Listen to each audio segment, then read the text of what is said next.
Bismillahirrahmanirrahim. Assalamualaikum warahmatullahi wabarakatuh. Salam sejahtera. Ini banyak ada soalan-soalan yang masuk berkenaan tentang bagaimana kita nak jangan down ataupun jangan give up apabila kita menulis. Okey, itu antara persoalan yang saya dapat dalam grup dan juga ada yang PM saya sebab kadang-kadang senang untuk down, senang untuk give up dalam menulis e-book. Okey, terutama e-book lah sebab kita banyak menghasilkan e-book. Okey, bagi saya adalah pukul sama rata adalah menulis.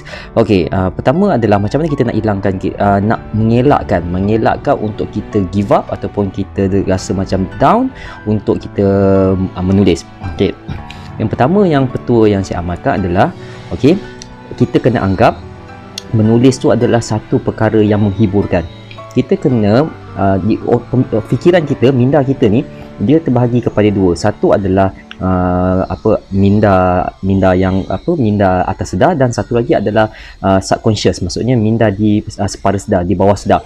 Okey, orang panggil di bawah sedar, dan ada orang panggil dalam law of attraction orang panggil subconscious mind kan, maksudnya separa sedar. Okey, so bila kita nak anggap menulis tu adalah satu benda yang menghiburkan, ianya terletak di dalam unconscious mind, maksudnya terletak di dalam kita punya minda separa sedar. Kalau kata kita minda sedar ni, itu yang menyebabkan kita senang untuk down, senang untuk give up, tak ada idea lah, macam-macam kita duk hentam kita punya minda yang kita sedar. Tapi kalau kata kita letak benda ni menghiburkan, menulis ni menghiburkan, itu adalah minda di bawah sedar, unconscious mind, maksudnya minda separa sedar.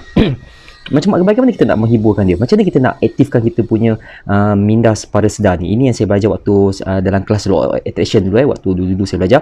Okey, ini saya boleh share lah. Okey, caranya adalah kita tulis. Okey, waktu kita tulis tu kita jangan fikir benda lain. Kita jangan fikir benda lain. Kita fikir kita nak siapkan satu penulisan, bukan untuk jual, bukan untuk apa, tapi anggap dia untuk hobi. Untuk hobi menulis macam kita bangun pagi, jadikan dia rutin. Okey, mari kita bangun pagi, apa kita kena buat? Selalu kita bangun pagi kita akan menggeliat kan. Kita menggeliat ni, kita sebut alhamdulillah, kita sebut apa, kita bersyukur kan. Lepas tu kita menggeliat sikit, kita buat stretching sikit. And then kita pergi ke bilik air, and then kita terus bersihkan badan kita, mandi apa semua, betul? Itu jadi macam rutin dah. Okey, itu pertama. Ataupun kita boleh tiru macam bila kita dengar azan. Dengar azan ni kita tahu itu adalah masa waktu, betul? Suka tak suka kita dah jadi rutin 5 waktu sehari semalam, betul tak? Kita akan bangun, kita akan solat. Dengar azan, kita akan solat. Dengar azan, walaupun lewat solat ke apa, terlewat ke, kita akan solat. Walaupun kita dengar azan, solat. Itu adalah rutin kita. Nak solat, kita mesti ambil wudu. Kalau kita solat, tiba-tiba kita lupa wudu. Kita akan, aku tak ambil wudu ni. Sebab apa? Kenapa jadi benda tu? Itu dah di dalam unconscious mind. Okay, guru saya ajar dulu adalah unconscious mind. Maksudnya, minda separa sedar. Maknanya kita dah terbiasa buat. Minda kita di separa sedar ni dah rakam benda yang kita selalu buat. Sebab tu bila kita belajar dalam agama ke apa benda, kita kena buat 7 hari, 21 hari, 40 hari. So bila kita buat 7 hari tu kita akan terbiasa. 21 hari dia akan jadi macam rutin lah. Okey, macam rutin. Bila kita tak buat, kita rasa macam wah, something wrong kat aku lah. So menulis, tuan-tuan perempuan kena anggap macam tu. Kita kena anggap macam tu. Kita jangan anggap menulis ni nak kena hantar, nak kena macam kena hantar kat assignment dekat lecturer, kena push diri kita. Nanti kalau lambat tulis kan tak boleh jual, kalau lambat siap kan tak laku, lambat siap kan inilah kan. Kita jangan fikir buku ataupun karya kita nak tulis tu untuk apa-apa, bukan. Kita just letak set dalam minda kita menulis adalah untuk hobi. So kita akan tulis lah. So kita buat dalam tidak ada tekanan. So kalau kata kita tak siap hari ni pun, kita tidak ada rasa give up. Sebab apa? Relax lah, ni adalah rutin aku. Nak tak nak, satu hari aku akan buat 50 ayat. And then kalau tak dapat idea pun, relax lah, pergi searching sikit, buat senaman sikit kan. That's yang pertama. Maknanya kita kena setkan kita punya unconscious mind, kita punya minda separa sedar, agar menjadikan menulis adalah perkara yang menghiburkan kita, adalah menjadi rutin kepada kita. Yang kedua, okay, saya tak share banyak lah, saya bagi yang sikit yang mudah je. Okay. Yang kedua, apa saja yang anda tulis, okey, apa saja yang anda tulis adalah perkara yang anda dah niat. Sama juga. Hari ini saya nak share law of attraction, maknanya unconscious mind. Apa yang anda tulis adalah kita dah set daripada awal adalah untuk memberi manfaat kepada orang lain. Okey, kita fikir kita nak bagi manfaat kepada orang lain. Itu pertama. Okey, yang kedua, jangan kita letak aku menulis ni untuk aku dapat keuntungan dulu. Itu kita dah fikir untuk diri kita. Dan kalau kita fikir untuk orang lain, kita akan cakap aku menulis ni aku nak share ilmu ni pada orang lah. Aku nak share ilmu ni pada orang lah. Lama-lama kita punya unconscious mind ni tuan-tuan, dia akan set tau. Dia akan set. Aku nak bagi. Itu jadi macam rutin. Maksudnya kalau macam orang tu biasa dia sedekah, tiba hari dia terlupa nak buat duit kecil ke duit besar ke dia nak sedekah kan. Dia terlupa. Bila dia terlupa dia rasa macam wah, macam something orang tak kena kat aku lah. Dia boleh jadi rutin. So bila dia fikir aku tulis ni aku nak share tentang madu kat orang. Aku tulis ni aku nak share tentang pengalaman aku sakit. Aku tulis ni sebab kita dah fikir untuk orang lain dulu. Kita fikir untuk nak bagi manfaat pada orang. Bila kita banyak nak beri pada orang, kita akan rasa tak down. Sebab apa? Kalau kita tak tulis ni lagi bilik dia bunyi nak kongsi esok lusa nak mati dia tak tahu ni, bila kejap lagi nak mati ni. Okey? So kita kena cepat-cepat buat. So unconscious mind ni tuan-tuan penting. Hari ni tajuk saya nak share banyak minda separa sedar. Minda separa sedar ni waktu saya belajar dulu, lama belajar. So benda ni kalau nak belajar kat luar beribu-ribu kena bayar. Kena faham kena beribu-ribu kena bayar. So ini saya bagi the basic law of attraction. Okey, yang ketiga, okay, yang terakhir, bagaimana kita nak kekal motivate untuk menulis. Yang ketiga adalah just tulis. Jangan duk fikir waktu tengah menulis tu, duk fikir tata bahasa salah, ayat aku salah, ejaan aku salah. Tulis dulu. Mungkin saya jumpa ramai dah depan saya bila belajar menulis, tuan saya tak boleh tulis tuan, saya salah eja lah. Bila tuan-tuan pun duk fikir benda tu awal-awal, masa tengah dah nama pun draft, dah nama pun kita masih draft lagi. So janganlah kita block minda kita dalam keadaan draft tu, kita dah tersengkak. Bila kita tersangkut-sangkut, ada juga yang tenaga pengajar pun kadang ada juga yang masa dia orang pemula tu, maksudnya beginner ni saya cerita orang yang kita beginner amatur, jangan cerita-cerita penulis profesional, kita ambil yang beginner lah. Okey, baru 2-3 ayat dah kena tembak dah. Macam cikgu kat sekolah pula dulu kan. Salah ayat kamu ni. So otak kita ni jadi stres tau. Dia stres. So kita tak sedar bahawa kita punya unconscious mind ni dah tekan kita punya minda lah. So apa jadi? Kita punya conscious mind ni, kita punya minda yang kita sedar ni jadi stres. So kita jadi stres, kita fikir sebab unconscious mind kita dah tak boleh terima benda tu dah. Minda separa sedar kita, tanpa kita sedar kita dah stres. Okey, kita dah stres. So lama-lama kita give up, kita tak nak tulis. Okey, so bagi saya lontarkan saja, tulis je, conteng je. Jangan makin hamun dah lah kan. Conteng je. Hari ni saya ni. Hari ni. Tuan-tuan tahu tak betul resepi nenek saya ni. Just tulis.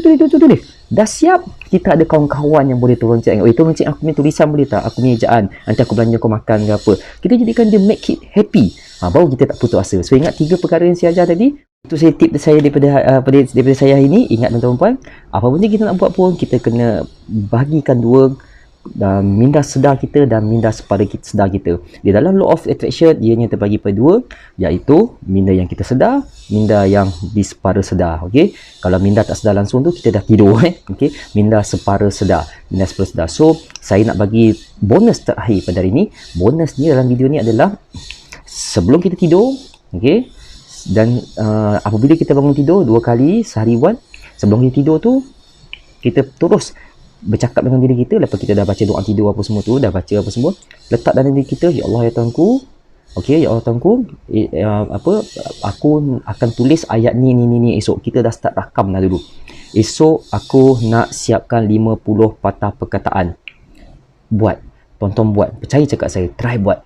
Okay, esok pagi bangun tidur nak subuh je, nak mandi tu, tengah menggeliat tu, baca doa, bangun alhamdulillah apa semua dulu. Okey, baca Fatihah ke benda kan, terpulang kita bangun tidur kan. And then kita niat, ya Allah Tuhanku, hari ni aku nak siapkan 50 patah perkataan. Tiba-tiba hari tu tuan-tuan tak buat, tak apa. Malam tu niat lagi. Percaya cakap saya, cukup 21 hari.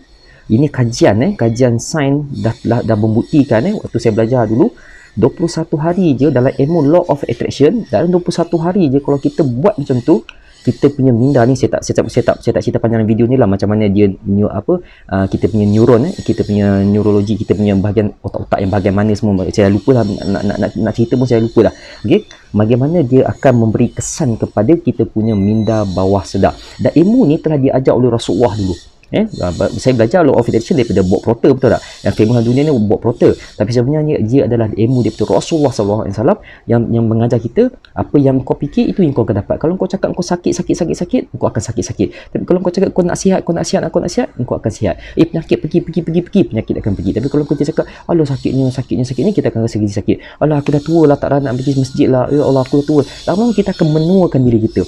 Aku dah tak larat lah, aku pakai pelekat kat rumah je lah. Tapi kalau kita sentiasa pakai segar, pakai kemas, pakai apa, kita akan semangat nak pergi ke surau. Walaupun kaki tengah sakit lutut, kita akan lupa sakit kaki. Sebab apa? Semua dikontrol oleh minda bawah sedar kita, tuan-tuan. So pentingnya kita kena buat jadikan dia rutin. So make sure kita kena pastikan kalau rasa you nak dapatkan lifestyle sesuatu, nak settlekan hutang, okey, nak settlekan hutang, letak kira betul-betul, visualizekan hutang kita. Contoh hutang kita ada 30,000, letak betul-betul visualizekan 30,000 tu, tulis kat kertas, hari-hari tengok. Nak tidur baca, ya Allah hutangku, aku nak settlekan hutang 30,000 aku ni dalam masa 6 bulan. Esok pagi bangun tidur, baca lagi, ya Allah tuanku, aku nak settlekan 30,000 ni dalam 9 bulan. Kenapa saya cakap 21 hari tu? Bila tuan-tuan buat benda tu, otak kita akan proses, unconscious mind akan proses, okey? Unconscious mind akan proses, minda bawah sedar kita akan proses, dan dalam keadaan kita tak sedar nanti, kita akan dapat idea. Sebab apa? Kita punya minda ni lagi hebat daripada CPU. Sebab apa? Kita daripada otak manusia yang mencipta komputer, betul tak? CPU.